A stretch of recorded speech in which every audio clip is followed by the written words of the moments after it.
اعوذ باللہ من الشیطان الرجیم بسم اللہ الرحمن الرحیم سیقول السفہاء جلد ہی کہیں گے بے وقوف من الناس لوگوں میں سے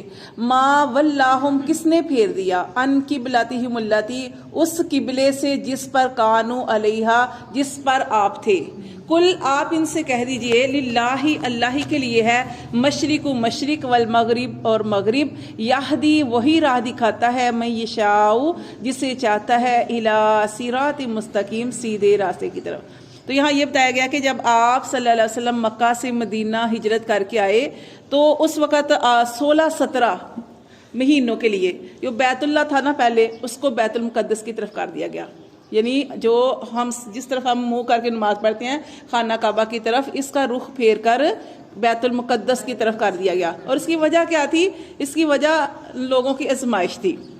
تاکہ کون آپ کے اللہ کے حکم کی اور نبی صلی اللہ علیہ وسلم کی اطاعت کرتا ہے اور کون جو ہے اس کو باتیں کرنے کا موقع ملتا ہے۔ تو یہاں پہ یہ بتایا گیا کہ جب قبلہ پھر، لیکن آپ صلی اللہ علیہ وسلم کی کیا خواہش تھی؟ آپ صلی اللہ علیہ وسلم کی خواہش تھی کہ جب 16-17 مہینے کے لیے بیت المقدس کی طرف رخ کر دیا گیا تو آپ صلی اللہ علیہ وسلم کی خواہش تھی کہ خانہ کعبہ آپ کو بڑا پسند تھا، وہی قبلہ پسند تھا، اور یہ قبلہ ابراہیمی بھی ہے، تو آپ کی خواہش تھی کہ وہی قبلہ جو ہے دوبارہ ہمارا بنا دیا جائے۔ تو آگے اسی سبق میں ہم پڑھیں گے کہ آپ صلی اللہ علیہ وسلم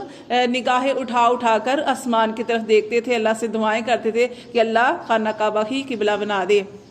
پھر اللہ تبارک و تعالیٰ نے کیا کیا؟ اللہ تبارک و تعالیٰ نے عصر کی نماز کا ٹائم تھا اور نماز کے اندر ہی قبلے کو بدلنے کا حکم دیا، اور آپ کو جب وحی آئی تو آپ نے کیا کیا؟ آپ صلی اللہ علیہ وسلم نے نماز کے اندر ہی اپنا رخ اس کی خانہ کعبہ کی طرف کر دیا، اور آپ کے پیچھے جو صحابہ کرام کھڑے تھے انہوں نے بھی کیا کیا؟ نماز کے اندر ہی اس طرف رخ کر دیا اور نماز پڑھی۔ اچھا، نماز پڑھنے کے بعد بھی دیکھیں، نماز پڑھنے کے بعد بھی انہوں نے یہ نہیں آپ صلی اللہ علیہ وسلم سے کہا کہ یہ کیا کیسے ہوا، کیوں ہوا۔ ان کا اصل مقصد کیا تھا؟ اللہ کی اطاعت اور نبی کی پیروی۔ اتنی زیادہ حکم کی، یعنی جو بھی آپ صلی اللہ علیہ وسلم حکم دیتے تھے، اور یہ تو ایک انہوں نے دیکھا کہ نبی صلی اللہ علیہ وسلم اس طرف پھر گئے تو وہ اس طرف پھر گئے، یعنی اتنا یہ مسجد ہے نا، مسجد قبلتین، ہاں، تو آپ صلی اللہ علیہ وسلم کا یہ بھی ہے، آپ صلی اللہ علیہ وسلم کو بھی کہا جاتا ہے کہ ذوالقبلتین کے دو قبلوں والے، یعنی کہ دو قبلوں کی طرف منہ کر کے نماز پڑھی۔ ہاں، تو جب رخ بدلا گیا تو یہ کافروں کو، یہودیوں کو اور مشرکین کو باتیں کرنے کا موقع مل گیا کہ بھئی یہ کیسی عبادت ہے ان کی کہ کبھی وہ قبلہ کبھی وہ قبلہ، اور ان کا قبلہ بھی یہی تھا نا، بیت المقدس کی طرف، تو ان کو باتیں کرنے کا یہ بھی موقع مل گیا کہ جیسے مسلمانوں نے، جیسے انہوں نے ہمارا قبلہ بنا لیا، اب ہمارا دین بھی اپنا لیں گے، اس طرح وہ یہ یہودی اور مشرکین جو باتیں کرتے۔ تو یہاں پہ اللہ نے فرمایا کہ سیقول السفہاء جلد ہی کہیں گے بے وقوف من الناس لوگوں میں سے ما ولاہم کس نے پھیر دیا ان کو ان قبلتہم اللاتی اس قبلے سے وہ جو کانوا علیہا جس پر آپ تھے، کل آپ کہہ دیجئے للہ المشرق اللہ کے لیے مشرق ہے، والمغرب اور اللہ کے لیے مغرب ہے، یعنی وہ بھی اللہ کا حکم تھا، وہ بھی اللہ کا حکم تھا، مشرق اور مغرب سے مراد یہاں پہ اللہ نے فرمایا کہ حکم تو اصل اللہ کا ہے نا، یہ جوہتیں کیا وہ تو ویسے اللہ نے بنائی ہیں چلو ہماری، لیکن یہ ہے کہ اللہ فرماتے ہیں مشرق اور مغرب سب اللہ کا ہے۔ پھر اللہ نے فرمایا یہدی وہ راہ دکھاتا ہے، یعنی صحابہ کرام تو اللہ نے توفیق دی، وہ راہ راست پہ تھے، اور کچھ ایسے لوگ تھے جن کو باتیں کرنے کا موقع مل گیا۔ اللہ فرماتے ہیں اللہ ہی راہ دکھاتا ہے جسے چاہتا ہے الی صراط مستقیم سیدھے رستے کی طرف۔ وکذالک اور اسی طرح جعلناکم ہم نے بنایا تمہارے لیے، ہم نے بنایا تمہیں امت وسطا درمیانی امت بنایا، لتکونوا تاکہ تم ہو جاؤ شہداء گواہ علی الناس لوگوں پر، ویکون الرسول اور ہو جائیں رسول علیکم تم پر شہیدہ گواہ۔ تو یہاں پہ یہ بھی بتایا جاتا ہے کہ اس امت کو اللہ تعالیٰ نے معتدل بنایا، درمیانی بنایا، اور جیسے ہم کہتے ہیں نا کہ درمیانہ روی اختیار کرو، جیسے خرچ کے بارے میں بھی نبی صلی اللہ علیہ وسلم نے ارشاد فرمایا نہ اپنے ہاتھ کو کھلا چھوڑ دو نہ بالکل بند کر لو، درمیانہ رہو، اگر اللہ نے زیادہ دیا پھر بھی درمیان، اس امت کو اللہ نے معتدل بنایا، درمیانی بنایا۔ پھر اللہ تعالیٰ نے یہ بھی بتایا کہ حدیث میں آتا ہے کہ کیا ہے کہ قیامت والے دن جب اللہ تبارک و تعالیٰ انبیاء کرام سے پوچھیں گے، جتنے بھی انبیاء کرام گزر چکے ہیں ان سب سے اللہ تعالیٰ پوچھیں گے کہ جو میں نے تمہارے ذمے ڈیوٹی لگائی تھی کیا تم نے اس کام کو انجام دے دیا یا یعنی میری دعوت کو لوگوں تک پہنچایا تھا؟ اللہ کو تو دیکھیں سارا کچھ پتا ہے. تو وہ کیا کہیں گے؟ ہر نبی کہیں گے کہ اللہ تبارک و تعالیٰ ہم نے اس کام کو انجام دے دیا، یعنی جو تو ہمیں دعوت دیتا تھا ہم نے اپنی امت کو دے دی. اب ان کی امتوں سے پوچھا جائے گا تو ان کی امتیں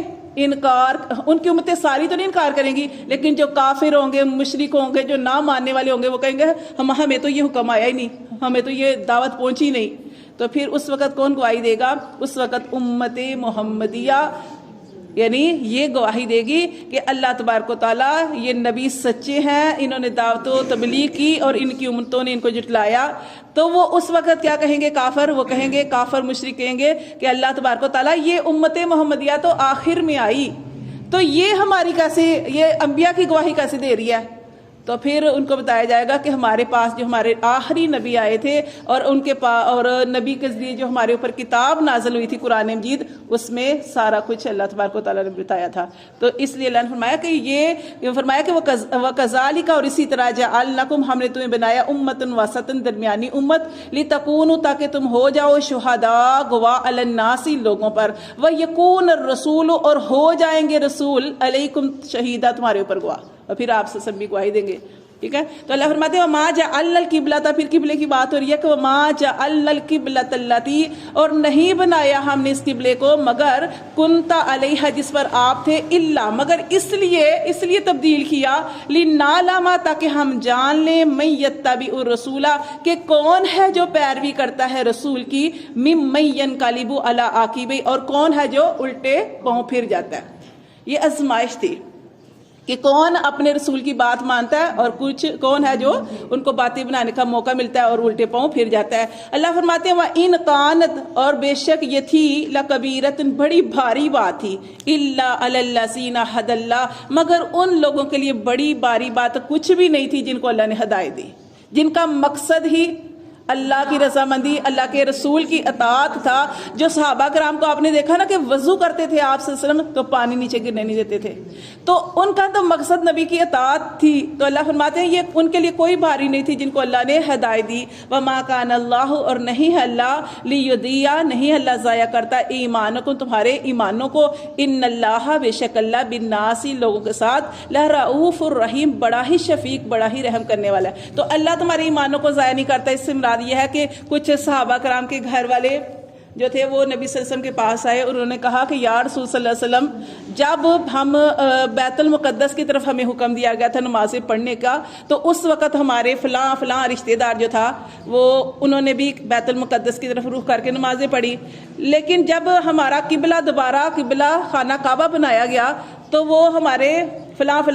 جو تھے سنیا سے وفات پا چکے تھے، تو یا رسول صلی اللہ علیہ وسلم، کیا ان کی نمازیں ضائع چلی گئی؟ تو اس کے بارے میں اللہ نے فرمایا کہ اگر وہ اللہ نے اس وقت حکم دیا تھا کہ بیت المقدس کی طرف منہ کر کے نماز پڑھو تو وہ اللہ کا حکم تھا، ان کا کچھ بھی ضائع نہیں گیا، اللہ تعالیٰ ان کو اس کا اجر و ثواب دے گا، ان کا ضائع نہیں گیا وہ سارا. یہ اللہ فرماتے ہیں اللہ نہیں ضائع کرتا ان کی ایمانوں کو، ان اللہ، بے شک اللہ، بالناس، اللہ تو لوگوں کے ساتھ بڑا ہی شفیق اور بڑا ہی رحم کرنے والا ہے. پھر دیکھیں یہاں پہ قد، تحقیق، نرا، ہم نے دیکھا، ہم دیکھتے ہیں، تقلبا، پھرنا، وجہی کا، آپ کے چہرے کا، فی السماء، آسمان کی طرف، کہ آپ صلی اللہ علیہ وسلم جو تھے آسمان کی طرف دیکھتے تھے، اللہ سے دعائیں کرتے تھے کہ اللہ تبارک و تعالیٰ مجھے خانہ کعبہ قبلہ پسند ہے، اللہ اس کی طرف رخ جو ہے نا وہ کر دے. اللہ فرماتے ہیں فَلَنُوَلِّيَنَّكَ، تو ضرور ہم پھیر دیں گے، قبلتن، اس قبلے کو، اس قبلے کی طرف پھیر دیں گے آپ کو، ترضاها، جو آپ صلی اللہ علیہ وسلم کو پسند ہے. پھر اللہ نے یہ جو ہے نا فولی وجہ کا، پھیر لے اپنے قبلے کو، پھیر لے اپنے چہرے کو، یہ 16-17 مہینے کے بعد حکم نازل ہوا تھا. یہاں جو اللہ نے یہاں پہ جو آیت میں پڑھے نا تو پھیر لے، 16-17 مہینے کے بعد اللہ نے حکم دیا تھا. پھر اللہ نے فرمایا فولی وجہ کا، اے محمد صلی اللہ علیہ وسلم پھیر لے اپنے چہرے کو، شطر المسجد الحرام، مسجد حرام کی طرف، وحیثو، پھر اللہ نے آگے حکم دیا، وحیثو، اور وحیث اور جہاں ما کنتم جہاں کہیں تم ہو فولو تم سب پھیر لو، سب کو حکم دیا وجوہکم اپنے چہروں کو شطرا اسی کی طرف وان الذین اوتوا الکتاب اور بے شک وہ لوگ جن کو کتاب دی گئی لا یعلمون وہ ضرور جانتے ہیں انہ الحق کہ یہ قبلے کا پھرنا حق ہے من ربہم ان کے رب کی طرف سے وما اللہ بغافلین اور نہیں ہے اللہ بے خبر اما یعملون جو بھی تم اعمال کر رہے ہو اللہ ان سے بے خبر نہیں ہے ولا ان اور البتہ اگر بس چلے ٹھیک ہے اتنے